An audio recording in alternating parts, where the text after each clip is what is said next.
Et nous, quand nous sommes arrivés, peut-être qu'on a mis la charrue avant les bœufs, vous allez nous excuser. On a alimenté toute la ville. Regardez les mâts. Éclairage public dans tous les quartiers, jusqu'en province. Tout le monde le voit. Regardez comment le bord de mer est dans les quartiers, en province, avec des lampadaires vert, jaune, bleu. Ce sont des LED et ça consomme énormément. S'il y a le choix à faire, vous me demandez alors, il faut arrêter l'éclairage public. Et c'est ce qui nous a causé aussi des délestages. Nous avons trouvé un matériel obsolète, très vieillissant. Depuis 25 ans, on n'a pas changé des groupes. Et je suis un homme d'action. Je suis allé sur place moi-même. J'ai trouvé des groupes vieillissants.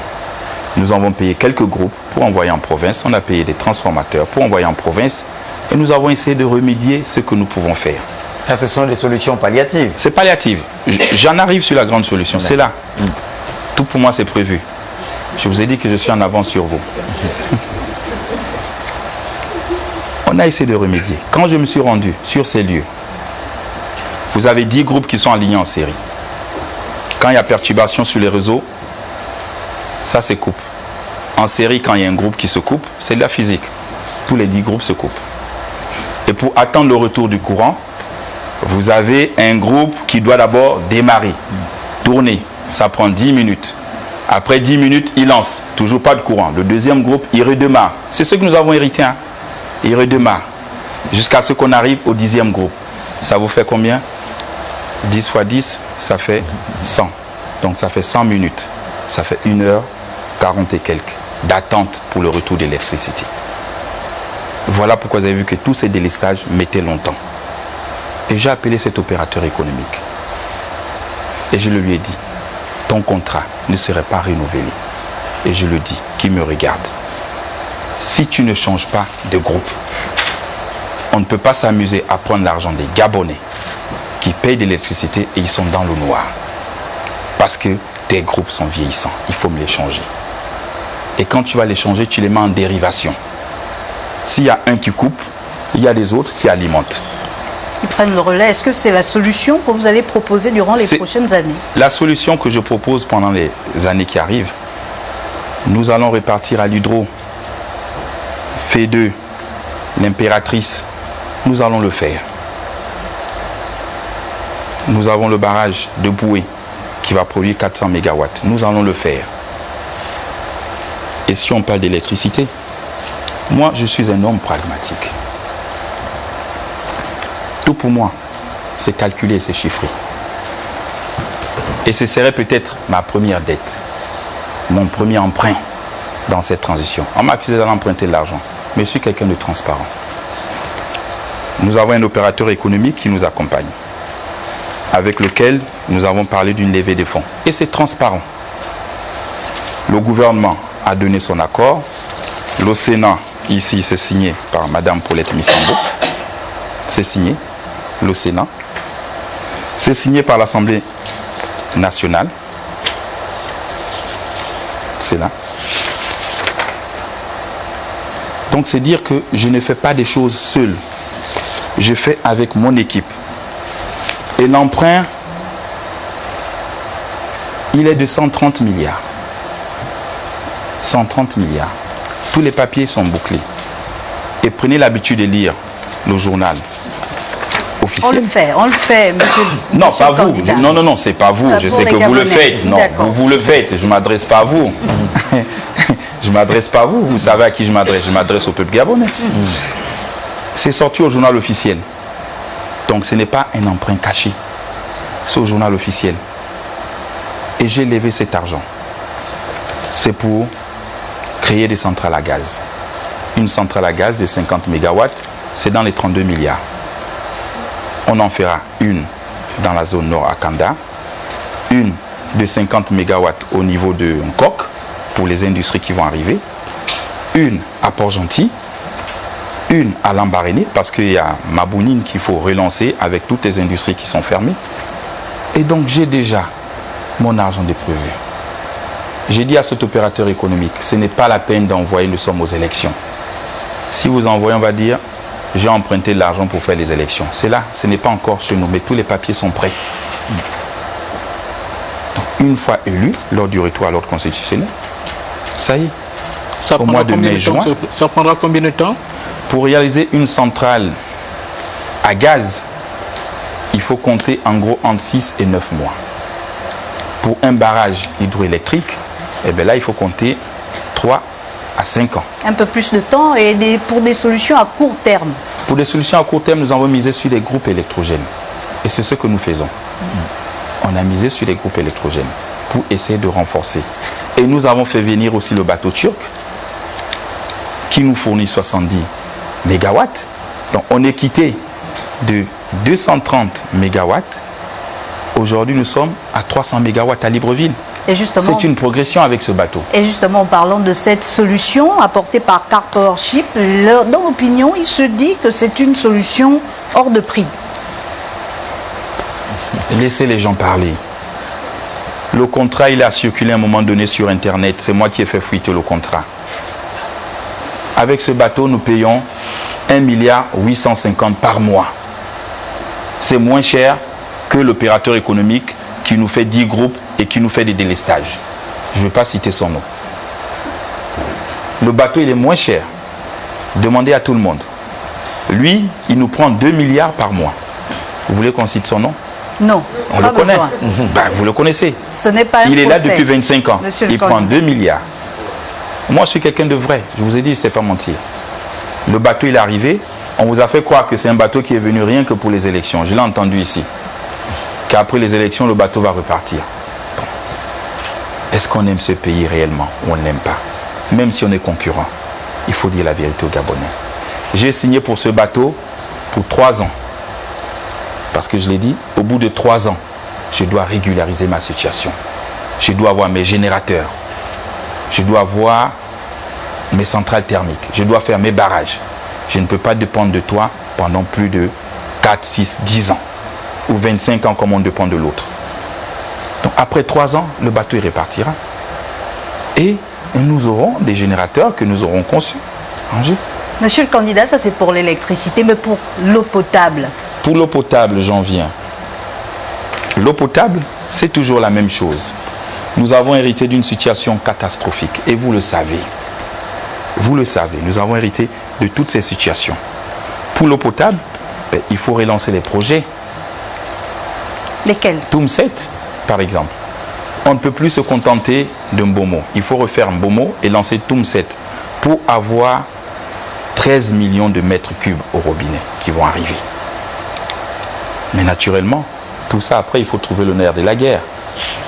Pendant que certains font des plateaux, moi, je suis un travailleur pour mon peuple. Je ne suis pas un homme de médias. Voilà pourquoi vous ne me voyez pas sur les plateaux, parce que je réfléchis. On parle bien de l'eau. Oui. Les solutions de l'eau, nous les avons trouvées. C'est là. C'est avec Suez.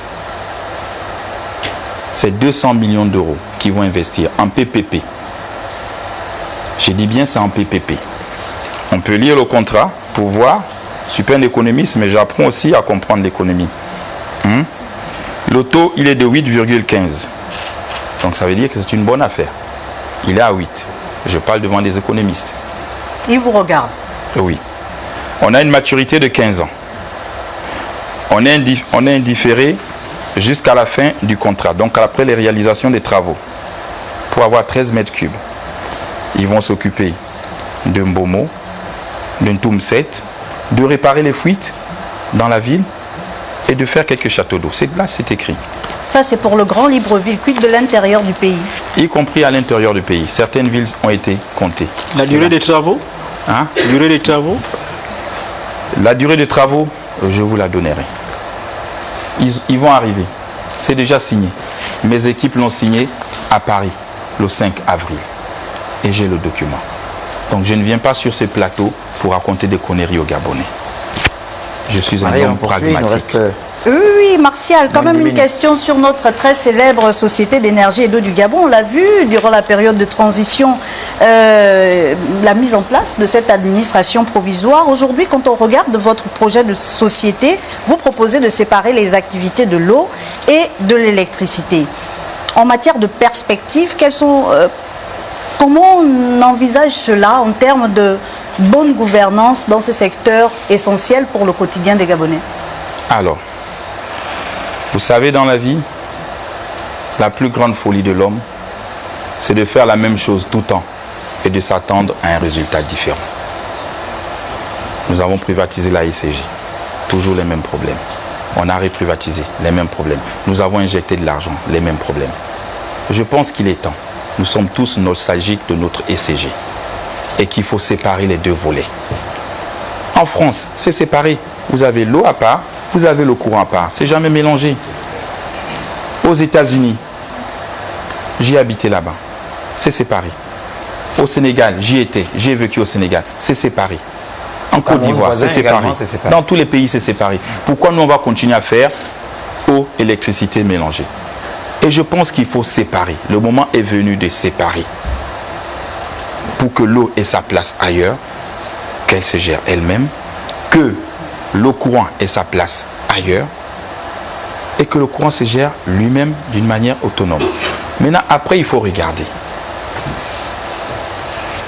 On fait une grande société d'électricité. C'est comme on dit, même si vous êtes meilleur joueur, vous ne pouvez pas jouer sur tous les postes. Messi ne jouait pas sur tous les postes. Moi non plus avec mon numéro 10, et je ne joue pas sur tous les postes.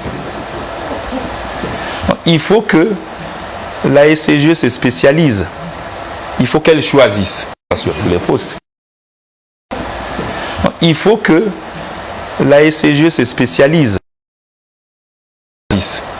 Soit elle est pour l'énergie, soit elle veut vendre de l'énergie. C'est un choix. Mais on ne peut pas faire les deux. Et ailleurs, c'est comme ça que ça se passe. En France, ça se passe comme ça. Et maintenant, les lignes reviennent à l'État. L'État prend la gestion des lignes. Ça a été comme ça. Tant qu'on ne va pas séparer ce volet, je vous dis de grâce, on refera la même chose et s'attendre toujours au même résultat. Donc, il faut séparer. Le moment est venu de séparer. Je suis nostalgique de cette SCG, mais il faut séparer. Il nous On reste l'a 8 bien minutes, compris, Marie. monsieur le candidat. On passe au volet éducation. Rapidement. Vous avez sillonné le pays dans le cadre de cette campagne électorale, mais pas seulement, même avant. Et il y a des enfants d'un petit village qui s'appelle Ndengilila. C'est devenu un district. C'est entre Mabanda et Moabi, dans la Nyanga. Oui. Qui sont obligés de parcourir des kilomètres pour se rendre à l'école. La question est, monsieur le candidat, quelles actions comptez-vous mettre en place pour améliorer l'éducation au Gabon? Alors, l'une des premières actions que nous avons mis en place dans la transition, c'était de redonner à nos élèves la bourse scolaire. Au moment où on l'avait coupé, en disant que l'État n'avait pas de moyens pour payer. Moi, je paye cette bourse scolaire. Ça veut dire que j'encourage les jeunes à l'école. Pour ces enfants, nous faisons aujourd'hui un déficit de 3000 écoles, 3000 salles de classe, autant pour moi, 3000 salles de classe à travers le Gabon.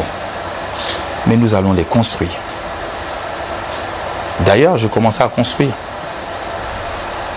Nous avons commencé à construire des écoles, vous les voyez partout, lycée CTRI, collège et autres. On en a construit, on en a rénové des établissements au Carrefour à Kaye, à l'intérieur du pays. Je pense à ces enfants et je veux le faire. Quand je dis je veux le faire, je veux le faire. Paris ne s'est pas construit en un jour. Ce que nous avons aujourd'hui, c'est que tout le monde veut la même chose au même moment. Et je comprends parce qu'ils ont trop souffert. Ils ont souffert de 14 ans d'attente. 14 ans sans rien voir. Et quand on voit, je ne veux pas dire un Messie venir, eh bien, on veut tout avoir le même jour. Et surtout que ce sont des besoins prioritaires et de base. C'est des besoins prioritaires, ça me touche. Je vous ai dit, c'est dans mon programme. Si je l'ai mis, c'est que c'est dans mon programme.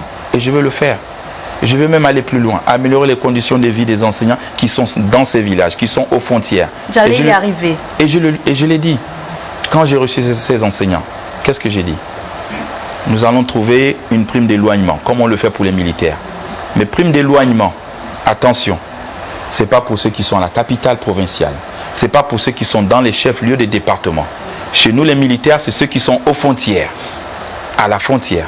Vous parlez de Denguili là. Oui. Donc, oui, ceux qui vont enseigner là-bas, ils auront la prime de logement. Ils auront la prime d'éloignement, ainsi de suite, avec leur prime de logement. Ça, c'est normal. Et quid de la santé, monsieur le candidat? Est-ce que vous y avez pensé? C'est mon secteur clé. Parce que mon ambition, c'est qu'on se soigne ici, chez nous. Dernière préoccupation, Marielle. C'est pour nous. La santé, je veux qu'on se soigne chez nous, ici. Et vous avez vu, on a réfectionné les dispensaires. On a équipé des dispensaires. Nous étions en Mouila, on a inauguré l'hôpital. En Mwanda, on l'a fait. Partout. À Oyem, on l'a fait. À Akieni, dans les départements, on a rénové les dispensaires. Maintenant, moi, mon ambition, c'est aussi d'améliorer les plateaux techniques pour qu'il y ait moins d'évacuation.